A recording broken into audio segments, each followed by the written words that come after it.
More than a year ago, we were hit by an event that would change our lives. How did the global pandemic specifically affect our community, and what have we learned? Today on QT QueerCOVID. Stay with us.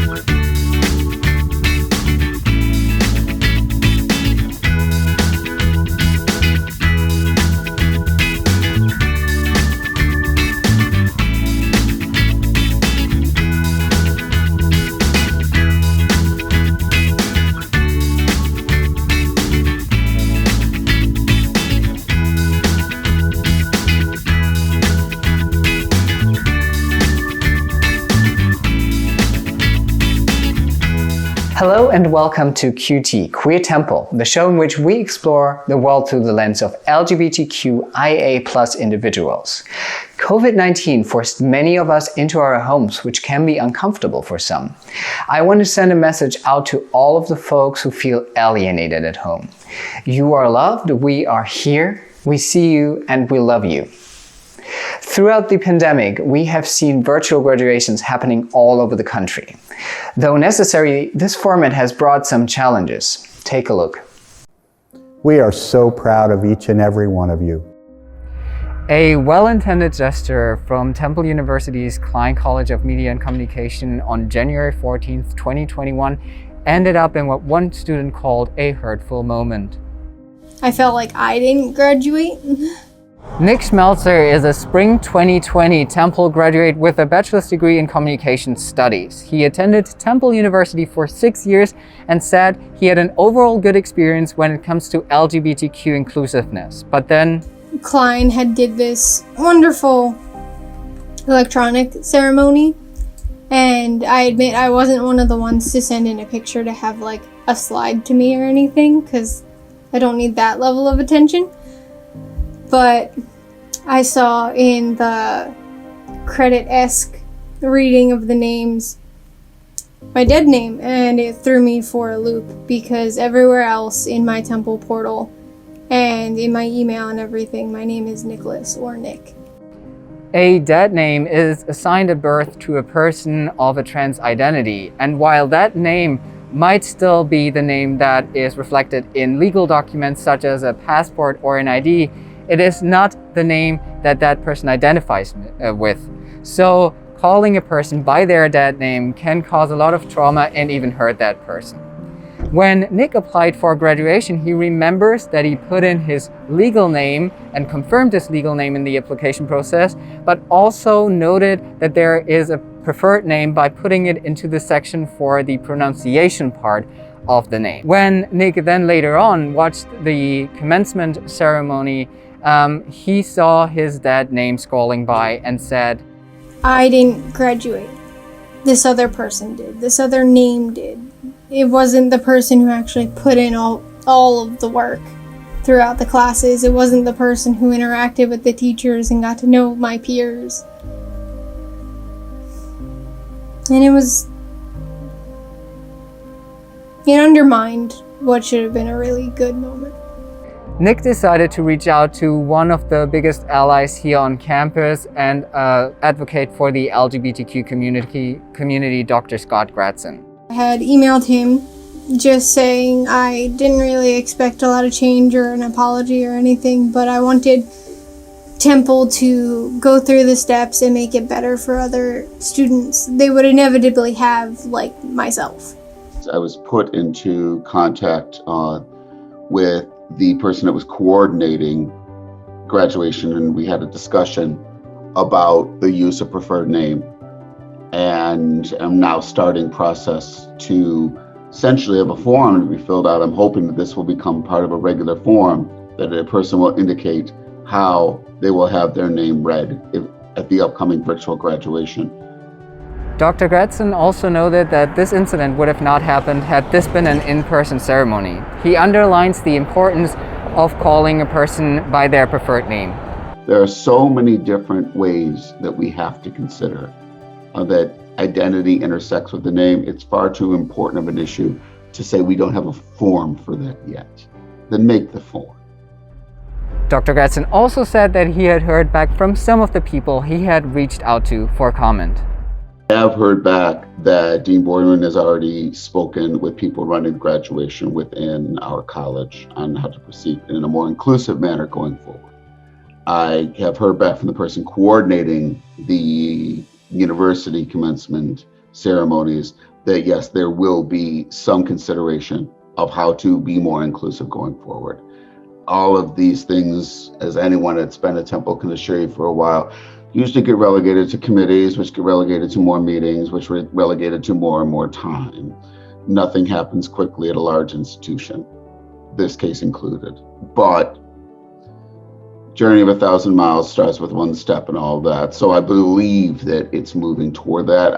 I am very confident in the ability of my colleagues that have reached out to me that something will be done. The only question is when, and I don't know the answer to that. While this was certainly a difficult episode for Nik, we wonder what Temple University is actually doing to protect its trans community. Dr. Gratson notes that the university is putting a lot of effort into creating a safe space for all students. We have gender identity, gender expression clauses put into our non-discrimination acts. We are always looking at more inclusive messages and methods on so many different levels at the university.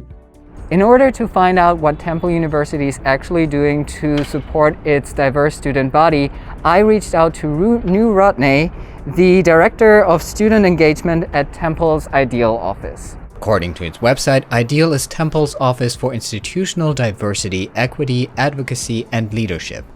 We offer these trainings. So a Safe Zone 1, which is the introduction, that talks about all of these different types of issues as it pertains to LGBT identity. And Safe Zone 2 gets a little bit more about how you can be an advocate, right? How can you use these measures? How can you have inclusive language? I have also reached out to Klein's Dean David Boardman for comment, and he responded, "Of course we want to honor however a student wants their name to be read in the ceremony. When a student notifies us of a preferred name they want to be used, that is the name we use. Otherwise we use the name provided in university records." I have also reached out to Temple University's Registrar's Office for comment, and they say, "At the commencement, students may have their preferred name called. There's no legal obligation here because it is a ceremony. With the introduction of preferred names, we are continuing to update our process to accommodate preferred name where possible." Students like Nik hope that Temple University will update their procedure in terms of graduation so that everyone can remember their day of graduation as one of the happiest in their life. For QT, Queer Temple, I'm Andreas Copes. The queer community has a particular history when it comes to protest, most notably marked by the Stonewall riots of 1969. We celebrate the achievements of our predecessors and have been sharing our voices annually for 61 years now during Pride celebrations worldwide. However, Pride celebrations looked very different in 2020. Rachel Berson, a Klein alumna, wrote her senior thesis on World Pride, and I'm happy to show you what Rachel and I discussed in the interview. Hello, Rachel. So Hello. nice to see you. Nice to see you too. Yeah, let's just dive in right away. Who are you? Where are you doing at Temple? And what are you doing at Temple? So I am a recent graduate. I graduated in December 2020. And while I was at Temple, I was a double major in communication studies and political science. And I will be a law student at Temple next fall. So I am currently both a former and future Temple student. So I am a communication studies major as well, so I kind of know about that, but we have different tracks in communication studies. Right. You had a very special one, correct? Yes, I was on the major of distinction track. So that meant I had a lot more control over the classes that I was taking. I could just basically pick and choose from whichever track.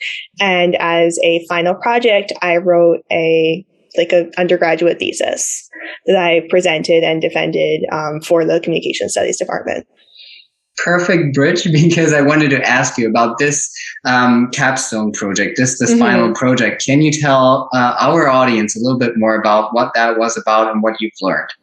Sure. So this was a project on World Pride, and my central thesis or argument was that the way that World Pride has developed from its genesis in 2000 to currently, it's become less of a protest movement and more of a celebration, but also simultaneously a validation of the status quo for the LGBTQ plus community. And I additionally argued that that was not utilizing its full potential as an event because I thought it would be better used as a way to protest and a way to disrupt and advocate. Most of the people, I remember when you told me about your project, I knew about Pride. How is World Pride different? When we're talking about World Pride, we're not talking about like Pride in general. This is like one event that is specifically created for the purpose of advancing international human rights for queer people. And it was created by Interpride, and it's essentially held in a different city every year, or sorry, not every year, every 2 to 5 years. And in the past, they've held it in Rome, Jerusalem, London, Toronto, and New York City and Madrid. Their bylaws do indicate that they want to try to host it on a different continent every year. I know that there's one planned for Sydney, but for the most part, it's been pretty heavily concentrated in Europe and the United States. We saw a lot of protests, and you studied a lot of protests, especially in the past. We saw a lot of protests happening, obviously, in 2020. But we also saw a lot of COVID happening in 2020. Right. How do you feel queer protest intersects with COVID, and how can we as queer people still protest in a safe manner, or do you see any patterns? So I think one of the fascinating things about June 2020 in the summer and the time where we would originally have had Pride is that even in the absence of an organized, what we would consider to be a more corporate Pride, people did come out and protest, specifically on behalf of queer people of color, trans women of color, people who even within the LGBTQ plus community are even further marginalized. And I think that going forward, it would be great to see more of that and more intersectionality in Pride in general. I also think that even with COVID, people were able to protest successfully this summer. We know from the Black Lives Matter protests that people were wearing masks the entire time, and that cases did not go up as a result of those protests. So that indicates to me that not only were those protests very safe, but there is a way to safely protest and advocate. I think also that a lot of the activism had to be transitioned to being virtual.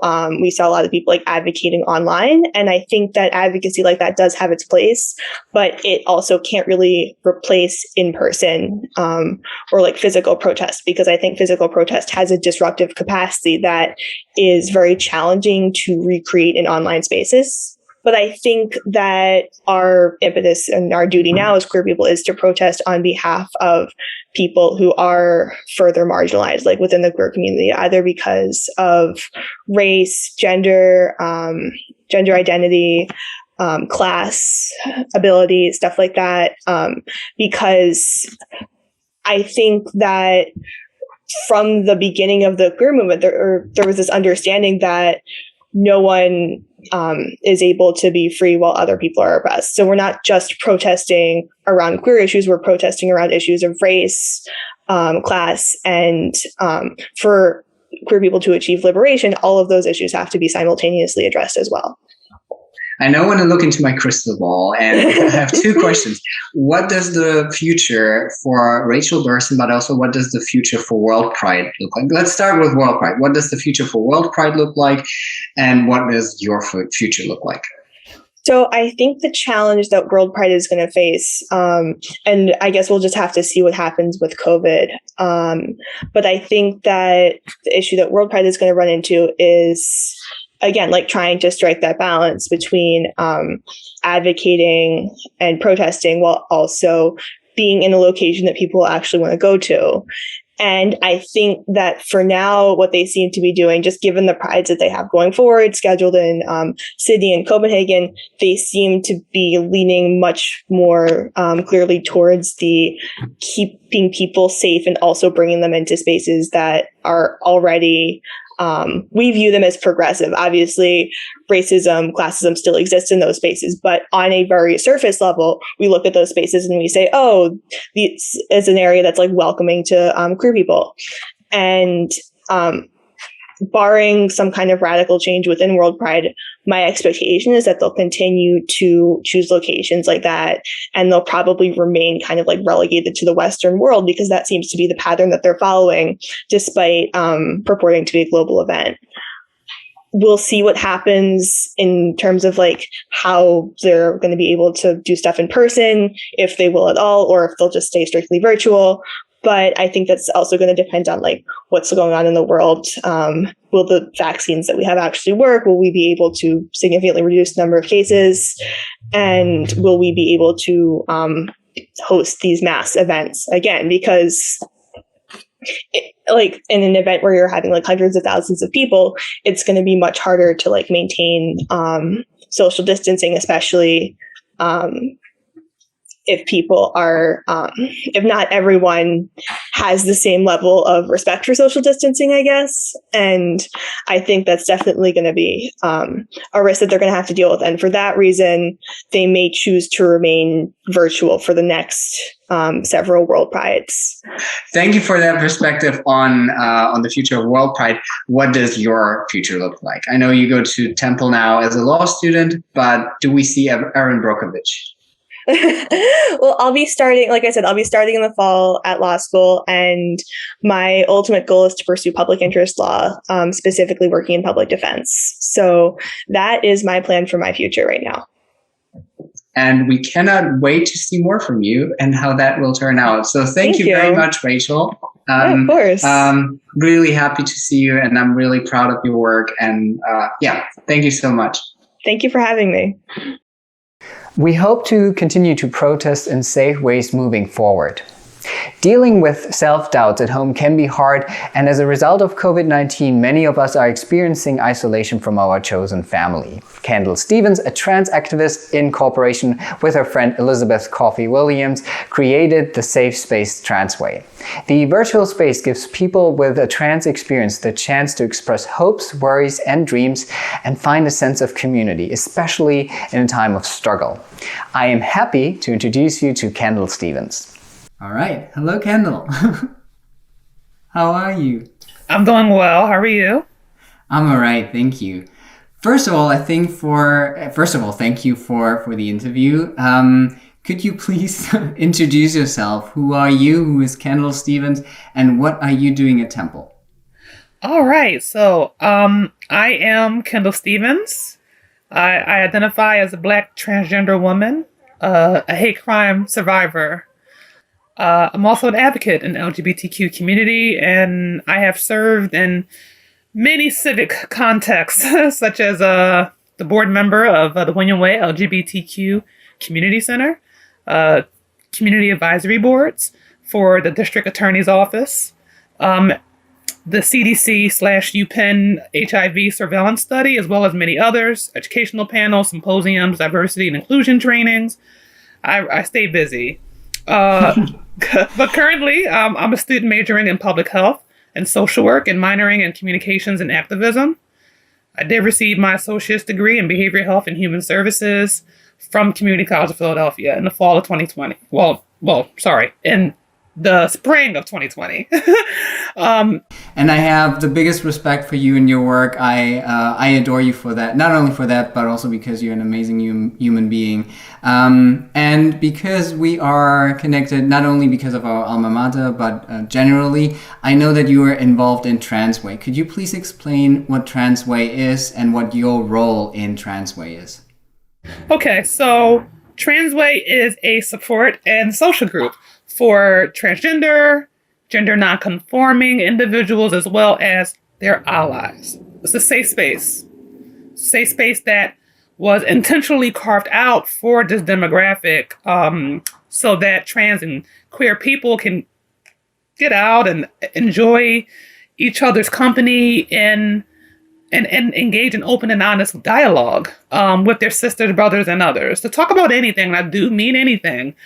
And it's important that we have these kind of spaces available for us to vent, lend support, gain support, be able to have an affirming platform where one is able to speak from a personal place of power and authenticity. And often when we're talking about trans, or we're talking about gender nonconforming people, we're talking about people who have been rendered voiceless and invisible by society, the whole of society. If this is the status quo on one end, we will be on the other side of that spectrum. So because of that, there's not a lot of places where we do feel safe, that we do feel validated. So having a place like Transway, which has been around for many years, that I have co-facilitated for at least 6, it's very meaningful. How do you think Transway functions specifically in a time of COVID? So right now we're doing everything virtually. And we have not missed a day since the pandemic hit. We're one of the few trans and GNC support groups that have continued functioning during the pandemic. And that is very amazing, nothing short of amazing to me, that we were able to still be sustainable throughout all of this and be able to still serve a need that is, especially now during COVID, is just more vital than ever. Specifically during COVID, why is it even more important to have this space? What are the struggles that specifically people with a trans identity are struggling with, or trans experience? Well, what I will mention is the same struggles that we're struggling with now, we struggle with prior to the pandemic. So we struggled with isolation, and we struggled with depression, and many of us have struggled with, different mental health issues, and trying to navigate social spaces that we are unwelcome in, and trying to find employment and maintain employment, find housing and maintain housing, suffering in food deserts. So experiencing food insecurity. This is something that was already a big problem. Disparities that were caused by myriad social determinants in the trans and GNC community that were exacerbated when the pandemic hit. It's taking a psychological and emotional toll, and those effects are probably incalculable. I would like to hear from you. What is the personally most rewarding part for you working with Transway? Being able to see someone come into their truth and cocoon into an honest manifestation of who they really are, who they see themselves to be, that's very important. We want to create these spaces for people so that they're able to, gain empowerment and be able to gain their confidence, be able to have, these platforms, these power platforms, as I call them, where they can be able to just experience what it is to have a voice, to be heard. And so many of them have just not been heard. They have not been listened to. When they come to Transway, we let them know that civility is the bare minimum that we can afford each other. That respect is also the bare minimum.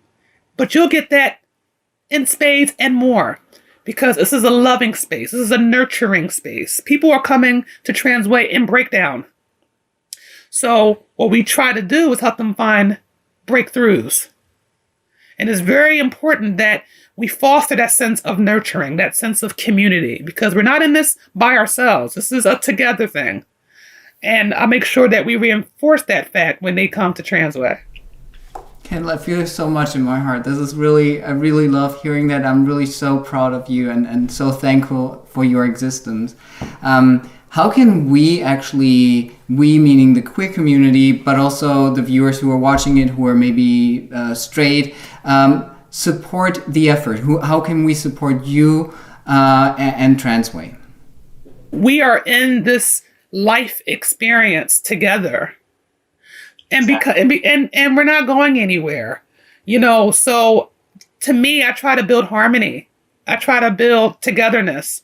I try to build understanding.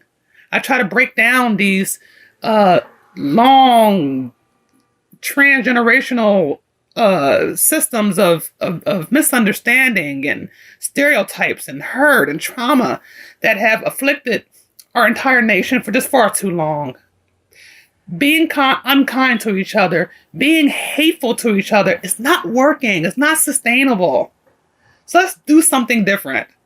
Let's try to get to know each other and try to look at our differences as something that is unique, something that is beautifully unique, not a deterrent that's keeping us from getting to know each other and really understanding who one another is. We're doing ourselves a disservice. So, if you're looking at this, and just know that our children are watching us.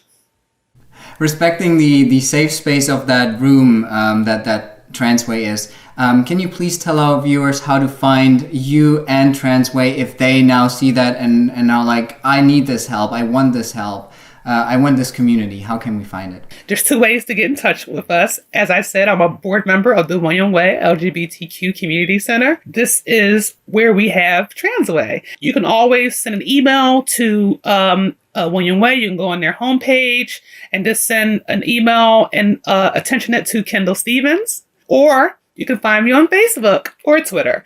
On Twitter, so 3 ways. So Twitter, it's @PhillyKendall. And on Facebook, just put Kendall Stephens Philadelphia. You'll see me with all these LGBT stripes and rainbow stripes, and you'll see me right online. And just feel free to send me a DM. And my contact information is on my Facebook. Please feel free to reach out. I'm always available. Thank you so much for your time. Thank you for what you are doing. I'm extremely proud to be a friend of yours, and thank you for your time. Love you. Thank you. While we are all experiencing the same event, we are all experiencing it differently. And it is important to think about how we can be the best people, friends, and allies to those around us. If you are experiencing hardship and struggling, we encourage you to reach out to the Trevor Project, an LGBTQ+ focused 24/7 hotline that is free of charge within the US. We hope you enjoyed the show today. Lots of love from the heart of North Philadelphia, and we'll see you soon.